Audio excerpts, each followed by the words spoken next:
Alright, what is up, YouTube? MCO40 here. A lot of you have been asking for a magical Musketeer deck list, and this is a first place deck profile from our friends over at Ready for Duel. You guys should definitely check them out on Facebook. They're very invaluable resource to the community. They're posting a lot of deck information and a lot of weird things across the OCG, the TCG, and other things. So definitely an invaluable resource. But anyway, it's not blue shirt Robbie today, it's orange shirt Robbie. And I'm not gonna lie, I'm very musketeered out. We talked about earlier how this format it's really weird because you're seeing a lot of tier 2 at regional levels. And no, it's not me farting, it's the new chair. I'm still kind of getting used to this. Definitely seeing a lot of tier 2 topping a lot more across regional level events now, and that's not necessarily a bad thing. Also, the other deck profile I have for you guys is the third place YCS San Diego, the one, the only, the true Highlander of the event, the guy that walked away with the prize card away from the fourth place guy, the ABC duelist. And I mean, like, that would be a hell of a title. You get into Top Cut, you're the only ABC guy, and you're smashing through the door, and you reach it. You reach the Holy Grail. You did it. You reached the end of your cake, and you got it. So, I'll talk about that in a second, though. So anyway, this is the first place French Magical Musketeer deck. And a few things here. A lot of people were very disappointed that Musketeers didn't top the event. There was also the Dark Lord list that was floating around at the YCS. I know a lot of people were talking about how they were like, oh my god, like Dark Lord's got a feature match. What's going on? There's also the Grand Manju Dieza during the feature match where like his opponent attacked into the Grand Manju and took massive damage. It was a really interesting event.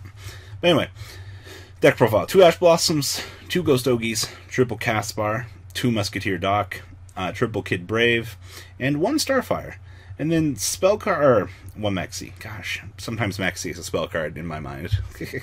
And then for the spells, triple Cross Domination, 1 Steady Hands, triple Desires, triple Duality, and triple Ties to the Brethren, along with 1 Upstart Goblin.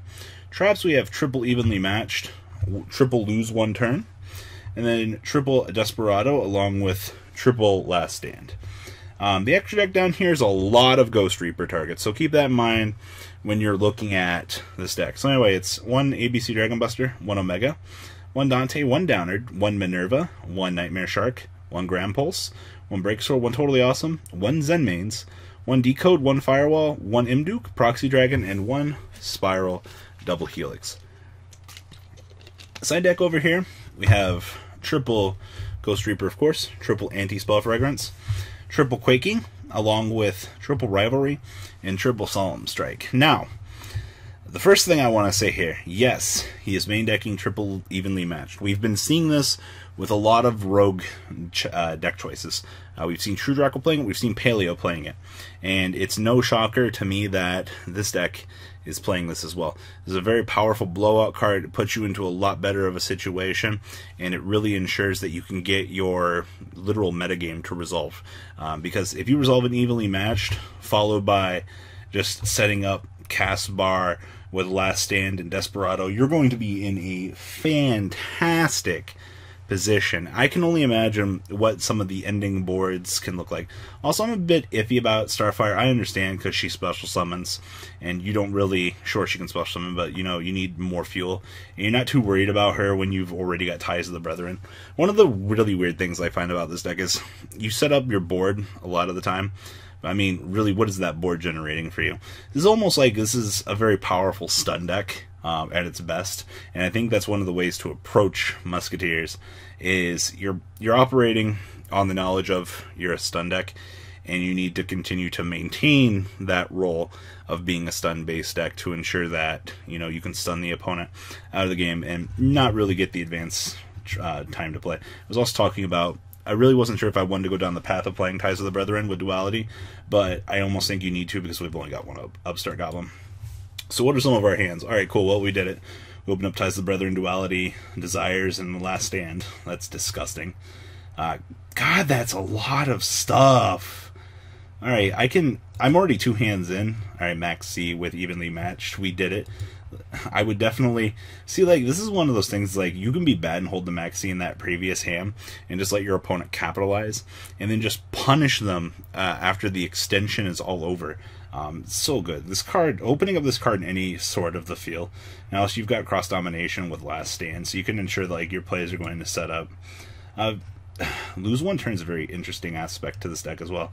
I definitely don't think I would have considered that, but it's definitely not a bad feel adding this, because, you know, once again, sure, you would establish this, you can hold your ties for the next turn or something like that, but, you know, you're not going to draw ties and lose one turn together. If you do, you know, like, you'll advise, or you'll go down your skill tree as you normally would, but nothing too special there. Anyway, A, B, and C.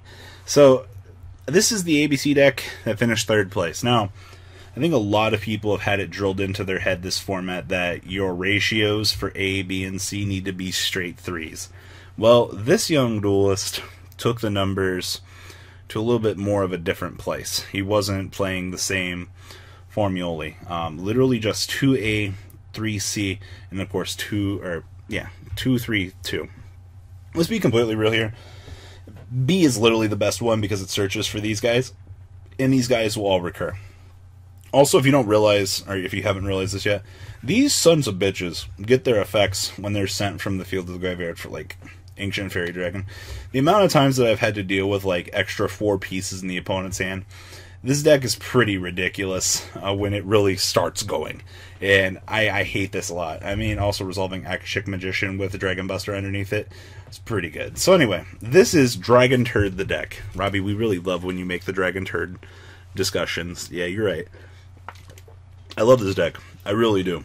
But sometimes it's not worth it. So anyway, 2A, triple Ash Blossom, triple B, and 2C, along with 2 Cock-a-Doodle-Doo, and 1 Destrudo, 2 Draw Knockbird, triple Ghost Ogre, triple Reaper, and 1 Max C.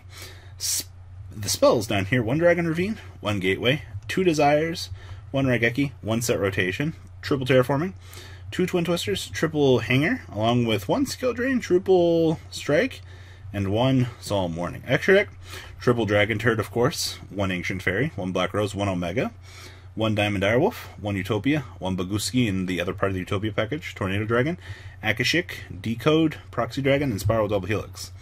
Side deck, we have a nice little introduction to a artifact package, along with 2 Gamma Seal, 2 anti-spells, the rest of the artifact package, along with 2 evenly matched, 1 Imperial Order, and 2 Unending Nightmare. First thing I want to say here, Cock-a-Doodle-Doo, I haven't seen this guy in a while. The fact that you get to beam out a tuner and set up some plays, fucking great. This is beautiful. Also, this duelist rose to the occasion and was playing Set Rotation with Gateway to Chaos. Now, I'm not a big avid believer of playing Set Rotation at the moment, because this card's just a brick if you draw it. But the odds of, if you open this up, and you can just desire this away, you know, this is one of those dead cards you don't really care about, and it doesn't feel bad, man, to have it as an extra, I'm not going to say, like, dead draw in the deck, but if it gets desired away, what do you care? What are some of the hands that this guy had to face throughout his day? Alright, cool, well, Destrudo Hanger, we did it. Moving on along here. Alright, cool, Peace, Desires. It's not bad. 6th card is the the Hanger. That's a bit disappointing, but it's okay. Dragon Ravine to drop for Destrudo, Desires to load up. No Peace in the hand, though. This hand's pretty good. Skill Drain Warning with Ghost Ogre. I mean, if we go first, we have the Ogre. We set up the Skill Drain. We don't really care for the rest of the event. Terraforming. Cool. It just needs Destrudo. I'm actually kind of wondering how he got there with some of these hands, though. I understand, like, general consistency and things that this deck brings to the table, but how well he operated, he did phenomenal, but I don't want to take anything away from the duelist. Set Rotation, we did it. Cool. Like, 8 hands in, we did it. What do you guys think about these 2 decks? You know, both duelist, the Magical Musketeer deck, I'm very excited for. I'm also very excited to see where the innovation is going with ABC, considering that this deck just did very well at the previous event. So guys, leave a comment down below. Tell me what you guys think about these decks. And honestly, that's all I got for you guys today. Alright, Duelist, I'm out. Deuceroonies, my audience. The ride never ends, guys. Make sure you enable those notifications to get the latest videos that are being posted on this channel. Make sure you guys check out VanCole40 for my Cardfight Vanguard channel. And join me and House of Champions on the Zodiac Duelist TV Twitch stream. We'll be interacting with our audiences. And please check out No Limit Gaming and LGTCG.com for the cheapest trading cards on the market. Thanks for watching, guys, and please have a good day.